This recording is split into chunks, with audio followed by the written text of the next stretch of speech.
আপনি কি জানেন শবে কদরের রাতে এমন একটি নামাজ আছে যা পড়লে আল্লাহ আপনার অসংখ্য গুনাহ ক্ষমা করে দিতে পারেন? কিন্তু অনেকেই জানেন না শবে কদরের নামাজ কিভাবে পড়তে হয়। আসসালামু আলাইকুম প্রিয় দর্শক, শবে কদর হলো ইসলামের সবচেয়ে বরকতময় রাতগুলোর একটি। এই রাত সম্পর্কে আল্লাহ তাআলা কোরআনে বলেন, লাইলাতুল কদর হাজার মাসের চেয়ে উত্তম। সূরা আল কদর। তাই এই রাতে বেশি বেশি ইবাদত করা অত্যন্ত গুরুত্বপূর্ণ। শবে কদরের জন্য আলাদা কোনো নির্দিষ্ট ফরজ নামাজ নেই। এই রাতে মূলত নফল নামাজ এবং তাহাজ্জুদ পড়া হয়। প্রথমে ভালোভাবে অজু করে নিন। নিয়ত করুন, আমি শবে কদরের রাতে নফল নামাজ পড়ছি আল্লাহর সন্তুষ্টির জন্য। 2 রাকাত করে নফল নামাজ পড়ুন।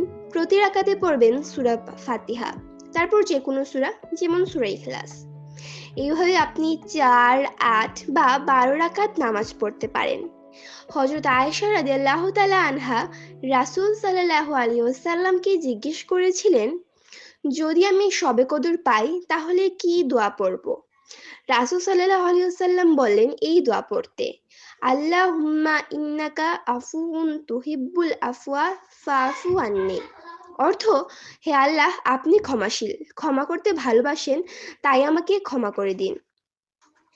বেশি বেশি কোরআন তেলাওয়াত, দোয়া করা, ইস্তিগফার করা, আল্লাহর জিকির করা।